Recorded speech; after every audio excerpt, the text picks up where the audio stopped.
the vision is always one of what you saw on the wall when you walk in the clinic, which is our slogan, making the change the world's waiting for. And I kind of took that from Gandhi's be the change to making the change. And it's a vow that my staff has to take on a very repetitive and consistent basis. Every time we have a staff meeting, we all stand and we take a vow, we raise our right hand, and I vow to do more than my share in making the change the world's waiting for. And that's basically what our creed is, and our vision has been to fulfill that creed. My perspective has always been that when people say in 15 years, in 10 years, in 20 years, it'll be this, it'll be that, my patients don't have 10 or 15 years. You know, they've got 6 months, they've got 3 months, and so we have to do it today. In fact, on our website it says practicing the medicine of the future today. We focused in on cancer, on cardiovascular disease, and on neurological issues like stroke, closed head injuries, autism, Alzheimer's, that type of stuff. And the reason I picked those three was because when you look at cardiovascular disease, you look at cancer, and you look at neurodegenerative disease, they represent 92% of all causes of death. So in the modern industrialized world, cancer, heart disease, and neurodegenerative disease, they represent 92% of all causes of death.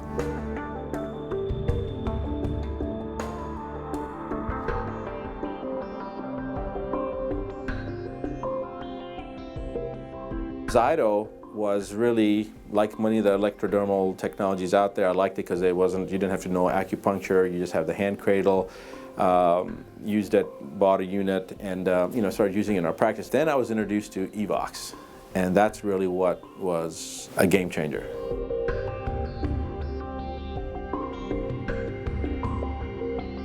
My philosophy is very simple. There's 7 toxicities. It started with 3 toxicities, and as I evolved my thought process and as I saw more patients and saw different types of things, we saw some of these other toxicities. The toxicities of heavy metals, persistent organic pollutants, opportunistics, energetics is the 4th one. 5th one is emotional, psychological. 6th one is foods, not the foods we're taking, but what we do to foods, the genetic modification, the irradiation, homogenization, pasteurization, that type of stuff. And the 7th one is spirituality. Now, if you have any one of these 7 toxicities, you're going to have problems, and eventually you're going to get some type of chronic disease.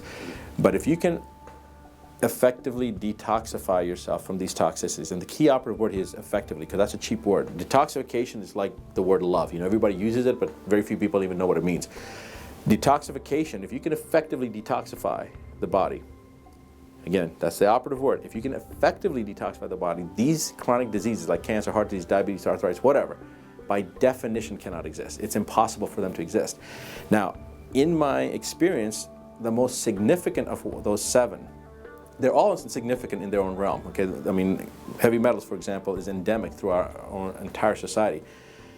But the one thing, that 5th toxicity, the emotional psychological component, is probably the deepest one, and probably is where everything starts. Because I do believe there's certain people that don't have that toxicity, and even though they have some of these other toxicities, it doesn't seem to affect them. They seem to drive through because their emotional psychological makeup is one that just refuses to accept failure in any fashion or form. But that emotional psychological thing can be so detrimental and so difficult to even assess. And the EVOX addresses that. And it does it, not just addresses it, but does it in such a powerful manner that sometimes you can see a physical reaction take place in an individual, and that's very empowering. There was a lady that we had, and she was talking about how angry she was with her husband because he wasn't working out, his cholesterol was high, there's this and that and the other, and just very, very angry. This is her first PI, do the timed output. Now she does a second PI, and she's not quite as harsh. She's talking about how important this is, and he just doesn't understand. A lot of frustration still, but no more anger and antagonism.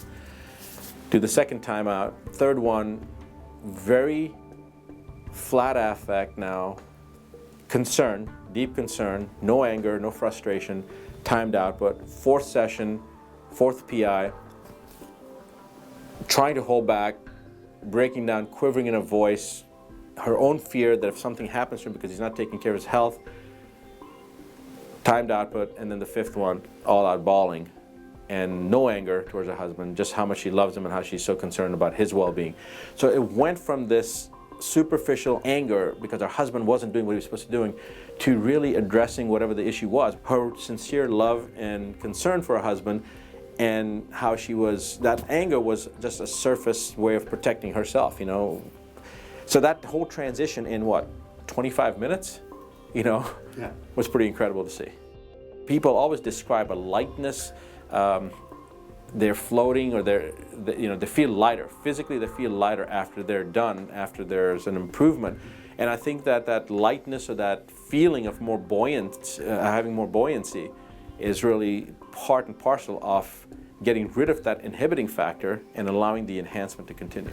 The EVOX has the ability to help dissect through that. I mean, if you have the right interaction with two people, yeah, you could possibly get to certain components of it and maybe, you know, sometimes be successful, but the EVOX systematically does it. There's no ego involved, there's no effort involved, and the provider doesn't have to even know what the issue is. This is probably one of the most significant advances that has occurred in the last 50 years.